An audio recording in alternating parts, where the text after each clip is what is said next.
Bonjour YouTube, comment ça va? De retour pour un nouveau fight où aujourd'hui on va faire s'affronter l'iPhone 12 Pro Max et le Galaxy S21 Ultra 5G qui pour une fois sont sortis avec simplement 2 mois d'intervalle au lieu de 6 comme à l'accoutumée. Déjà parlons des points identiques des deux smartphones parce qu'en fait il y en a pas mal. Leur prix, 1259 € en prix d'entrée, le stockage de base 128 Go et ensuite 256 Go et enfin 512 Go. La non-possibilité de mettre de carte micro SD, bon chez Apple on est habitué mais chez Samsung c'est quand même assez rare. Plus de chargeurs secteur fournis dans la boîte. Après Apple, Samsung s'y met. Et enfin, leur dos qui est assez similaire puisque c'est du verre dépoli, matifié, qui est très sympathique et qui évite les traces de doigts. Donc on le voit, deux marques bien concurrentes mais qui ont quand même des points communs et des similitudes. Mais voyons désormais surtout leurs différences. Déjà pour revenir au prix et stockage, Apple facture beaucoup plus cher le passage de 128 à 256 et de 256 à 512. Alors que Samsung, il faut rajouter 50 € pour passer en 256 Go et 120 € pour passer en 512 Go, qui est une version qui d'ailleurs a 16 Go de RAM au lieu de 12 Go comme les 256 ou 128 Go. Faut suivre. On a toujours le port USB-C sur le Galaxy S21 Ultra qui permet de la charge rapide 25 watts. Du côté d'Apple, toujours le Lightning qui permet de la charge rapide 18 watts. Les deux proposent de la charge sans fil et uniquement le Samsung proposera de la charge inversée. Côté design, les deux sont pour une fois bien différents et ça fait plaisir. Samsung garde quelque chose d'assez classique standard avec un design bombé, assez rond, assez chaud, chaleureux. C'est très agréable en main, ça tient très bien. Là où Apple a décidé de revenir un peu à des bases d'il y a 10 ans, à savoir des téléphones très anguleux, avec des bords plats, des bords francs et un design un peu de briques. Là, les goûts et les couleurs, ça dépend vraiment de tout le monde. C'est soit vous êtes team iPhone, soit vous êtes team Samsung. Et l'élément majeur, bien entendu, qui fait la différence aujourd'hui d'un smartphone, c'est son bloc photo. Samsung a opté un peu d'innovation cette année en proposant un module photo qui rassemble pas moins de 4 optiques, plus un flash, plus un capteur laser, dans un module en aluminium qui est de la continuité du pourtour. Et c'est très réussi, faut dire. Là où Apple la joue un peu plus dans la sobriété, avec simplement un module carré au bord arrondi, avec 3 modules photo, avec simplement un flash et un lidar. Très simple ici, mais aussi efficace. Encore une fois, les goûts et les couleurs, ça dépend de tout le monde. Tous les deux sont protégés en partie avant par une vitre un peu plus résistante. L'iPhone a du Ceramic Shield, là où le Galaxy S21 Ultra sera protégé par du Gorilla Glass Victus. Alors certes, c'est plus résistant, mais ça n'évite jamais en fait peut-être un choc malencontreux qu'on peut faire envers son téléphone, que ce soit en partie avant, sur le dos ou sur les côtés. Donc autant les protéger, bien entendu, avec nos coques préférées de Rhino Shield. Vous le savez, ils travaillent avec moi depuis plus de 5 ans désormais, donc c'est toujours un plaisir de vous en parler. Ils ont sorti pas mal de protections et pour l'iPhone et pour le Samsung. Il existe toutes sortes de produits, dont pourquoi pas les Solid Suite, qui sont les produits que vous allez pouvoir mettre vraiment sur tout le téléphone et qui ont comme particularité et avantage de pouvoir personnaliser le dos avec vos motifs, vos photos, vos textes, ou alors avec les collections que Rhino Shield peut proposer, comme des collections avec des jeux vidéo, de la NBA ou encore vos youtubeurs préférés. Et aussi, vous avez la possibilité d'utiliser les Crash Guard qui, elles, pour le coup, prennent juste le côté de votre téléphone. Ce sont donc des bumpers qui laissent vraiment le dos de votre téléphone avec ce toucher matifié très sympathique. Crash Guard qui sont modulables, donc vous pouvez changer les boutons d'allumage, du volume, mais aussi le dos avec ce petit pourtour ou tout simplement venir lui apposer une vitre plastique pour encore plus le protéger. Comme d'habitude, vous avez bien entendu un lien dans la description de la vidéo qui vous redirige sur le site de Rhino Shield pour en savoir plus et vous avez moins 5% avec le code JB21 sur tout le site de Rhino Shield. C'est pour nous, c'est cadeau. Parlons écran désormais, il y a de grandes choses à dire. Le Galaxy S21 embarque un écran de 6,9 pouces Infinity O. Cela veut dire qu'on va avoir des bordures qui vont être incurvées sur les côtés droit et gauche.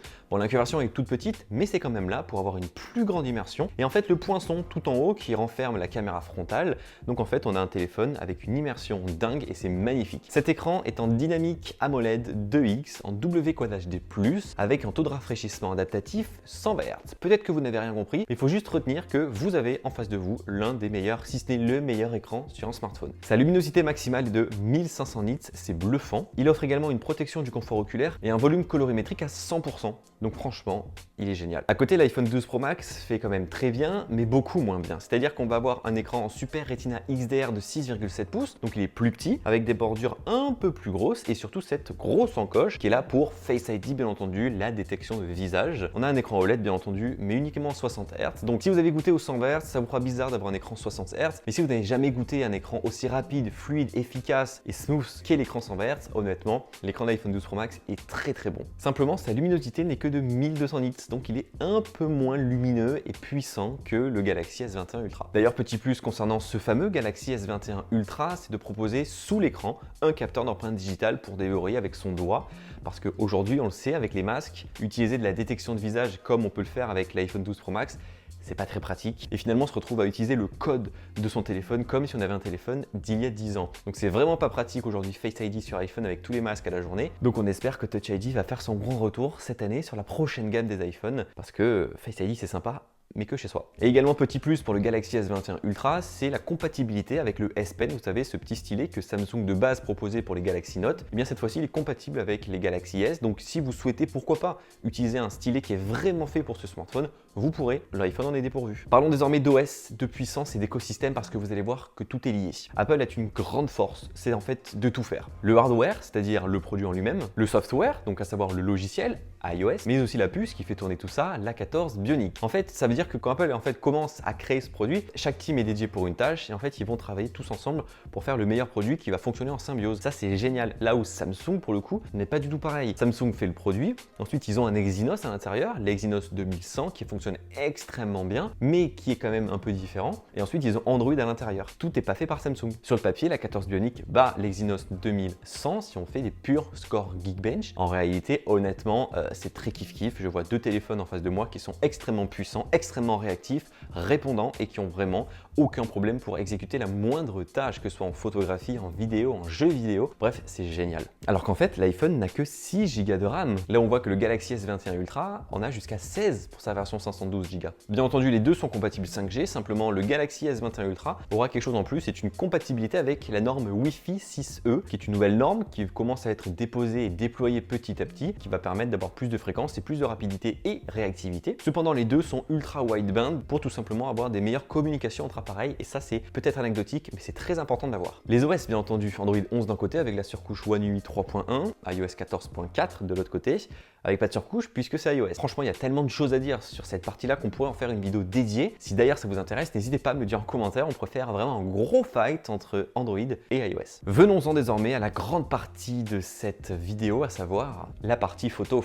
Que cachent donc tous ces capteurs au dos de ce téléphone? Je vais essayer de vous y répondre. Dans la forme, c'est pareil, hein. On a un ultra grand angle, on a un grand angle et on a un téléobjectif. Qui plus est, on a un flash et on a également un scanner lidar ou un laser, mais qui grossièrement font la même chose. Mais c'est dans le fond où ça change beaucoup, puisque le Galaxy S21 Ultra permettra de faire pourquoi pas des photos en 108 millions de pixels, là où l'iPhone est limité en 12 millions de pixels sur ces trois capteurs. Le Galaxy S21 Ultra aura un zoom optique x3, un zoom hybride x10 et un zoom numérique x100, là où l'iPhone est limité à un zoom optique x2,5 et un zoom numérique x 12,5. Le Galaxy S21 Ultra permettra de filmer jusqu'en 8K 24 images par seconde. L'iPhone 12 Pro Max permettra de filmer uniquement jusqu'en 4K 60 fps HDR Dolby Vision. Donc oui, il y a quand même beaucoup de différences. L'ultra grand angle du Galaxy S21 Ultra est de x0,6, là où l'iPhone est uniquement de x0,5. Donc on est un peu plus grand sur le Samsung. Et bien ici, je trouve que la différence est assez minime, déjà en termes de distance focale. Simplement, on a plus de contraste sur le S21, donc plus de détails. Et si on regarde vraiment dans les angles, on se rend compte que le S21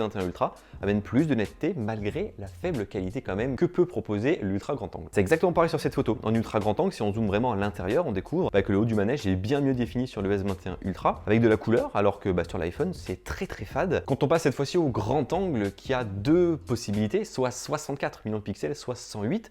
Parce que les 108 c'est sympa, mais c'est très lourd, 25 mégas à peu près la photo.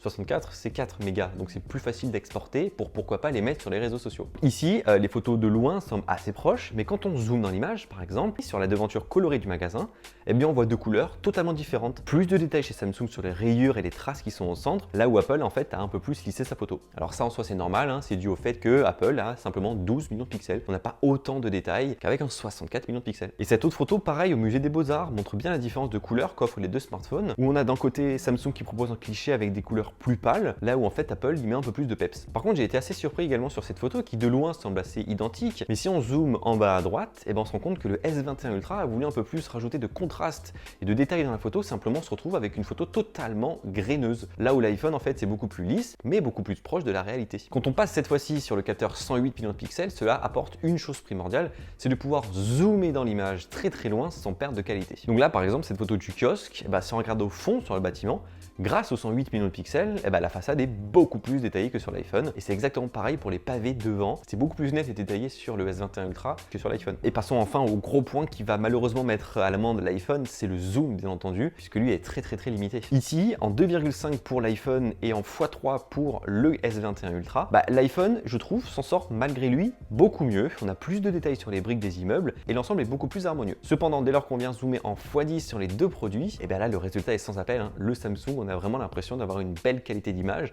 avec beaucoup de détails, du beau contraste et surtout une netteté bien meilleure que l'iPhone. On peut même aller jusqu'en x30 ou x100, mais là ça devient beaucoup plus du Picasso qu'une vraie photo. Pareil ici pour la tour Montparnasse, le S20 Ultra cloue à l'amende l'iPhone qui pour le coup n'est juste qu'un amas de pixels, alors que sur le S21 Ultra on voit vraiment la tour Montparnasse. Et on pourrait même voir le QR code qui est dessus. Bref, en soi on pourrait continuer pendant des heures sur cette partie zoom, mais bon, deux exemples à mon avis suffisent pour vous montrer que finalement le Galaxy S21 Ultra est beaucoup plus avancé technologiquement parlant que l'iPhone, qui par contre, juste avec 12 millions de pixels, arrive quand même à super bien se débrouiller. Pour remettre les choses dans leur contexte. En mode portrait, par exemple, sur cette photo, qui est vraiment compliquée à détorer, vu le nombre de feuilles qui dépassent et qui découlent, les deux, je trouve, ont du mal, mais je mettrai quand même un plus gros point sur le Galaxy S21 Ultra, qui a moins eu de difficultés à détorer certaines feuilles que l'iPhone, qui en a eu beaucoup plus. Cependant, sur cette même photo avec le pot bleu, pour le coup, le Galaxy S21 Ultra a fait un peu n'importe quoi avec les couleurs, parce qu'on se retrouve avec un pot de fleurs tellement bleu pétant, alors qu'en fait, le vrai bleu de la photo, c'était celui de l'iPhone. Et en partie avant, les couleurs du Galaxy S21 sont plus froides, je trouve, que celles de l'iPhone, qui sont beaucoup plus proches de la réalité et un peu plus peps, parce que je suis pas non plus blanc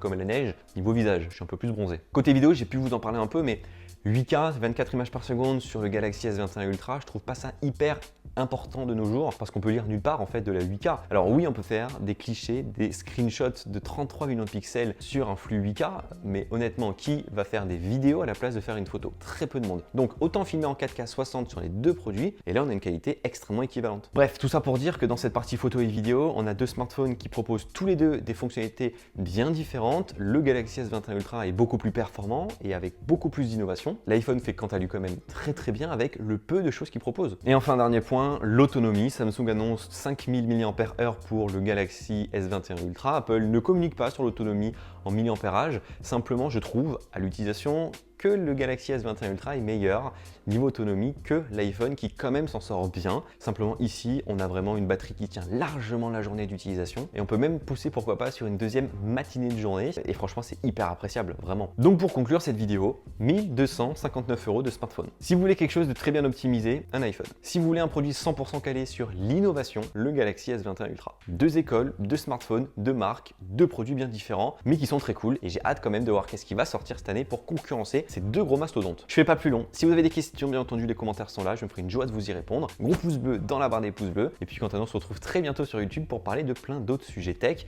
dont le test, bien entendu, de ce Galaxy S21 Ultra 5G. Prenez soin de vous. À très vite. Bye bye.